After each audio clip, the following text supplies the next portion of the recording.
আমার জন্য গাড়ি দরকার, নারীর জন্য চাই শাড়ি, যার নাই থাকার জায়গা তার দরকার বাড়ি।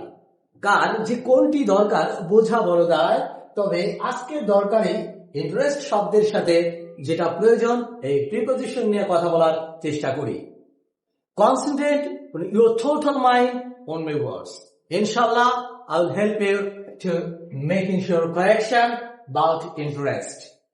এখানে I have interest dash, এখানে থাকবে dash for knowledge, অর্থাৎ for, at, in, on and in।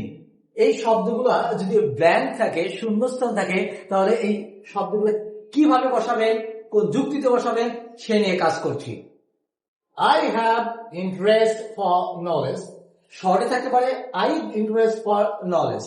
আমরা লক্ষ্য করব ইন্টারেস্ট শব্দের পরে যদি কোনো ভালো কাজ নলেজ থাকে তাহলে আমরা সেখানে বসাবো প্রিপজিশন for।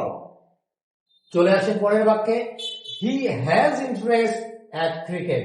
এখানে কিন্তু বলা হয়েছিল নলেজ, বাট এখানে যে ক্রিকেট খেলাধুলা, ক্রিকেট, ফুটবল, হাডুডু, গোল্লা শট, আপনি যেটাই খেলেন না কেন খেলাধুলা থাকলেই ইন্টারেস্টের পরে হবে at।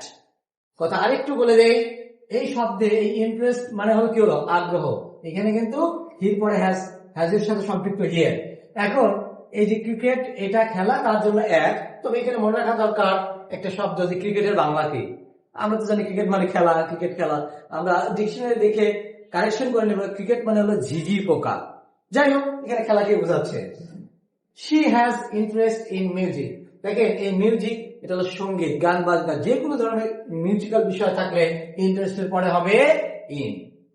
আসুন, they have interest in cricket, সমস্যা বেড়ে গেল, ক্রিকেটের আগে দিলাম at, আবার ক্রিকেটের আগে in। কারণটা বুঝতে পারছেন?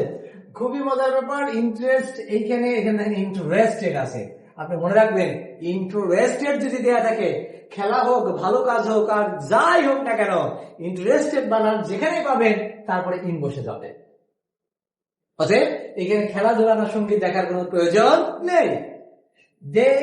দেখেন the bank plays interest on deposits, তাহলে এই ডিপোজিটের উপরে যে সুদ দেয় এটা কে দেয়? ব্যাংক দেয়। এটা কিন্তু একটু আলাদা। দেখেন এই প্লে মানে কিন্তু খেলা না, প্লে মানে ভূমিকা রাখা বা অবদান রাখা বা দেয়া। ডিপোজিট উপরে কি দেয়? ইন্টারেস্ট দেয়, সুদ দেয়। এইখানে প্লে মানে আপনারা জানেন যে খেলা করা, নাটক করা, ছলনা করা। প্লে মানে কোনো কিছু বাজানো, এবং উইলিয়াম শেক্সপিয়ারের সমস্ত নাটকগুলোকে বলা হয় প্লে। চলে আসি পরের বাক্যে, I with you an interest in English। এইখানে একটু বলে দেই, I এবং ইউ কোনটা সাবজেক্ট।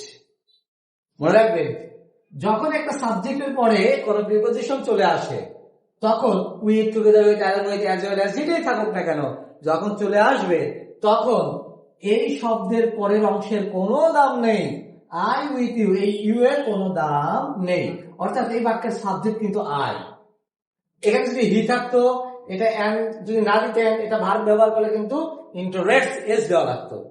যাই হোক, মূল কথা, কোন সাবজেক্টের পরে যদি প্রিপজিশন অথবা এই ধরনের কনজাংশন পাওয়া যায় তাহলে কিন্তু পরবর্তী অংশের কোনো দাম নেই, এই সাবজেক্ট অনুযায়ী ভার্ব বসাতে হয়। যাই হোক, আমাদের মূল কারেকশন প্রিপজিশনে আবার আসি। I with you are interest in English, আমার ইংরেজির প্রতি আপনার মতো কি বা তোমার মতো কি আছে? ইন্টারেস্ট, আগ্রহ আছে। আশা করি এই ছোট্ট ভিডিওতে আপনাদের অনেক উপকারে আসবে। তথ্যগুলো মনে রাখুন, এগিয়ে যান আপনি, এগিয়ে যান আমাদের এই দেশ। ধন্যবাদ সবাইকে।